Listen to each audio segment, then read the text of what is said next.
Hey guys, what's up? Scotch Duck here, once again. Collection update time. Here we go. Now, before we begin, actually, I want to say, just to clear a little elephant in the room, I do have recorded on this camera right now a review for Sonic Mania and a sort of like, not a real-time reaction, but just talking about the Shenmue 3 teaser that just came out there. And I'm not really happy with either of them, honestly. I still might upload them, I might redo them, I don't know. But if you want the short version of it, Sonic Mania is really good. I'm excited for Shenmue 3. I mean, you could pretty much determine those on your own, couldn't you? So, take that for what you will. So, let's get right into the game, shall we? I say the games, but I should... this is depressing, actually. This is very, very depressing. I've relapsed, guys, okay? I told myself I was done. I said, no more, fuck you, I'm not putting up with this shit anymore. I've relapsed. Fucking amiibo. It's all Splatoon's fault, okay? I'm still quite into Splatoon. My Steam has like died down a little bit. I mainly just go on it to play like Salmon Run now and shit. But there is that Splatfest next weekend. I will give that a play for definite, but yeah, as you can see here, I got like this green squid from, I think this was a Splatoon 1 amiibo. And I also have the Inkling Boy, also from Splatoon 1. They released the Inkling Boy, Inkling Girl, and Squid for Splatoon 2 also, as well as like a bunch of other ones. And I don't know how much further I'm going to go with collecting them, but you know, I'm going to try anyway. And these were actually the ones that I wanted, like, even when they first came out, and I really wasn't even that into Splatoon, because I really like these characters. And here they are right here, the Squid sisters, Callie and Mari. Now, I don't know why, but like, Mari here is like really easy to find, but Callie isn't. I really don't know why. I managed to get a decent price on the, you know, the double pack that you can get both of them in. But it was still quite pricey. I don't know why. Why is Callie so hard to find? Is it because she lost that last Splatfest? I don't know. She's my favourite of the two, by the way, so yeah, but I got both of these anyway, you know, that's really cool. So, don't know if I want to keep collecting Splatoon amiibo, now that I have those two, but we'll just have to fucking wait and see what happens, won't we? Right, so, into actual games here. Now, in my quest for 100 Mega Drive games, and I just fucking dropped one, and that wasn't a good one for me to drop. I'll talk about that second. The first one I got here is... this right here is Landstalker, and the subtitle is, I promise I didn't forget, The Treasures of King Noel. I think that may be my first time properly reading out that subtitle. That's Garp. King Noel. The fuck's that? Anyway, Mega Drive game, RPG. I've heard about it from here and there as times went on. Pretty much the only reason I even gave it the time of day is because I did hear that this was... Shinya Nishigaki was in on it. Shinya Nishigaki, rest in peace, also did Blue Stinger and Illbleed, which I've really warmed up to, by the way. I kind of, when I first did my like sort of review on Illbleed, well, I say a review, I just talked about it. I wasn't quite sure how I feel about it, but as times went on, I think back to it, it's like, yeah, that was definitely a cult following for that game is justified, and I would say I'm in it now, you know, but this was like one of his first, well, a Mega Drive game that he did. Apparently it's an RPG, and yeah, I only got it in the cartridge because looking for it complete on eBay was like hard because they were all like foreign copies and that. Not foreign, like in German, you know, it was at least I think it was German, I don't know, I haven't a Scooby, but it was also a lot more pricey in the box anyway, so I thought, okay, if I'm going to start collecting games that are just loose, this is going to be one of them. So that's that, Landstalker. Don't know when I'll get round to it, but it's nice to have. And here's another loose cartridge I have now. Okay.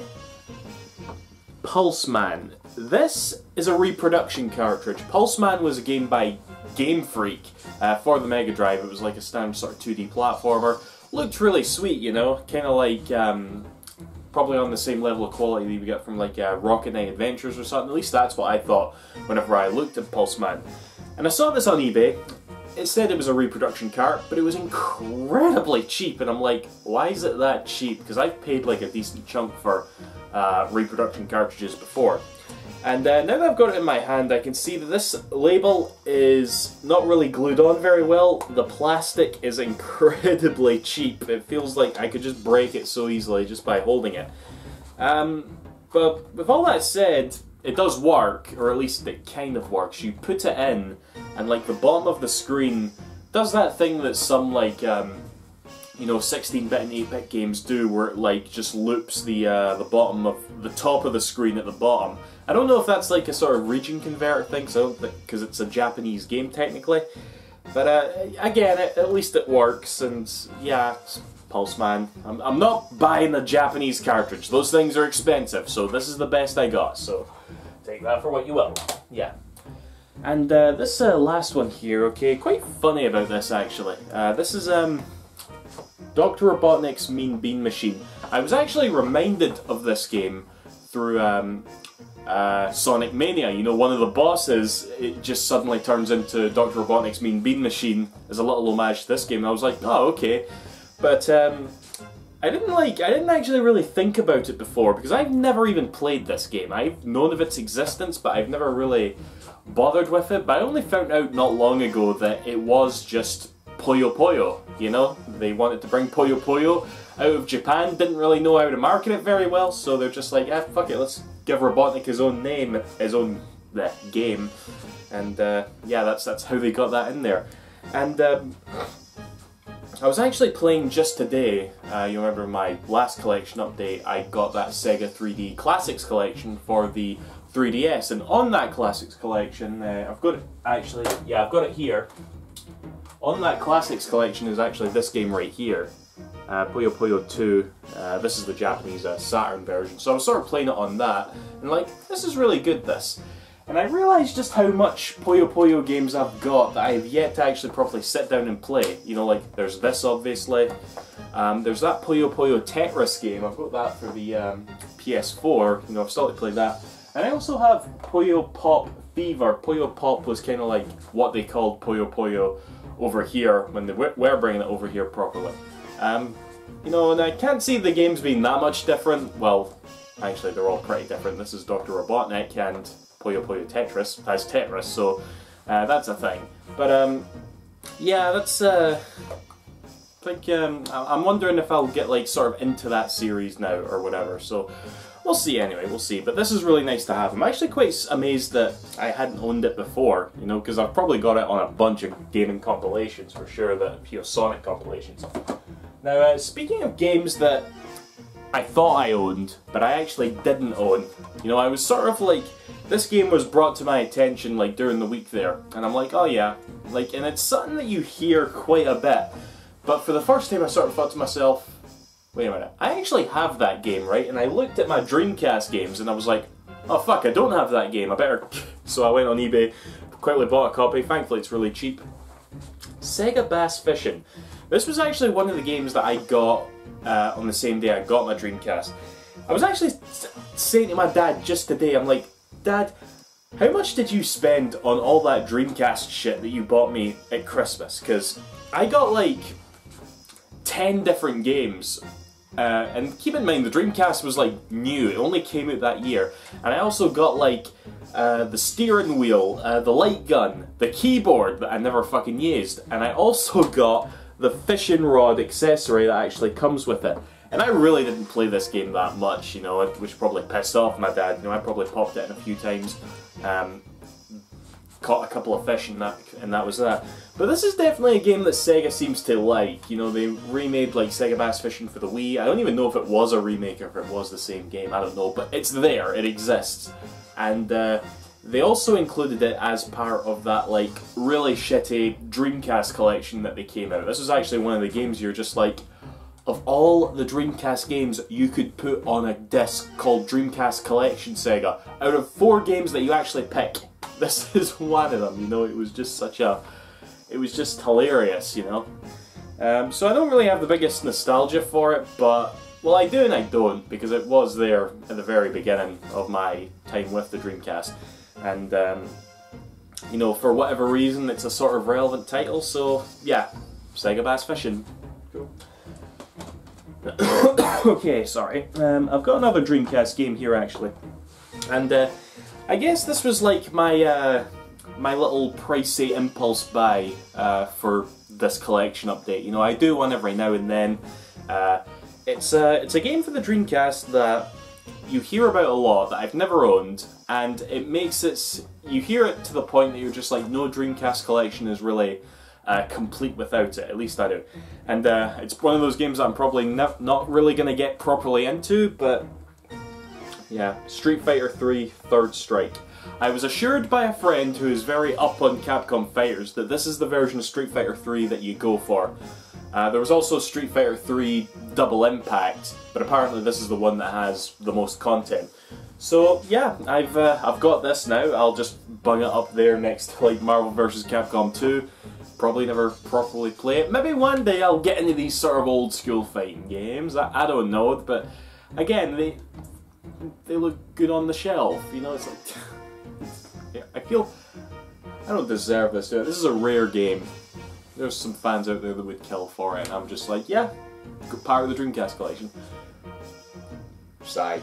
Oh well. Anyway, that's that. It's definitely nice to have. Street Fighter 3 Third Strike. Okay. And the last two games here are PS4 games, both of which are still in their cellophane actually. This one, courtesy of Limited Run Games, is Wonder Boy, The Dragon's Trap, which is a remake of, I think yep, I've got it right here, which is a remake of this for the Master System. Wonder Boy 3, The Dragon's Trap, they dropped the 3 on this, and yeah. I don't know the exact story behind this, but for all intents and purposes, okay, it's confusing, but there's 6 Wonder Boy games, right? And Sega has re-released all of them to some extent over the years, but never this one. So I think on whatever level they don't have rights to this one, because it was this Sega has nothing to do with this port basically. And well, actually it does say copyright Sega, but you know, I doubt that they didn't publish it. I mean, their friggin' logo isn't on it or anything, and and all that. So I don't know the exact reasoning for it, and I can't really say I've properly been into Wonder Boy. You know, when I actually got this, because it takes a wee while to get it once you've bought it. I tried playing a few of the games, and like the first Wonder Boy, where is it? The first Wonder Boy, there was an RPG, I should say, which was what one's that? Come on, I should have it here. Oh yeah, there it is. Wonder Boy and Monster's Lair, sorry, for the Master System. That was actually a really good one. I put a bit of time into that. It was fun, trying to get as far as I could, but I couldn't beat it, couldn't get very far. It's a hard game. But yeah, it's nice to have this physically in any case, and I'll probably play this before I play it on the Master System. So yeah, Wonder Boy.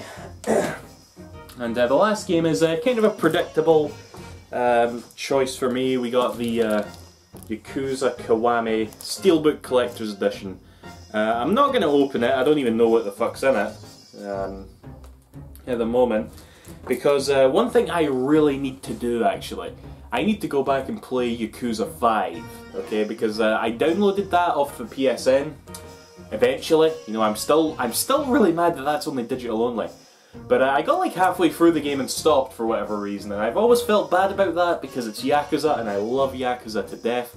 This right here is a remake of the first game, and the first game is actually one that I'm not that fond of really. You know, like the first two PS2 ones, I think that was like Yakuza at its worst. It was still good, you know, definitely, but then it went to Yakuza 3 and it became amazing, and it's just like stayed amazing, at least in my eyes, ever since then, okay? And it's quite mental because I always think about this. Yakuza is like Assassin's Creed or Call of Duty, you know? It actually does come out really consistently, in Japan at least.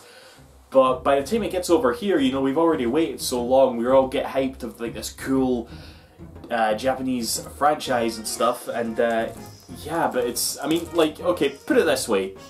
The day that this came out, they announced Yakuza Kiwami 2, which is going to be a remake of Yakuza 2 for the PS4.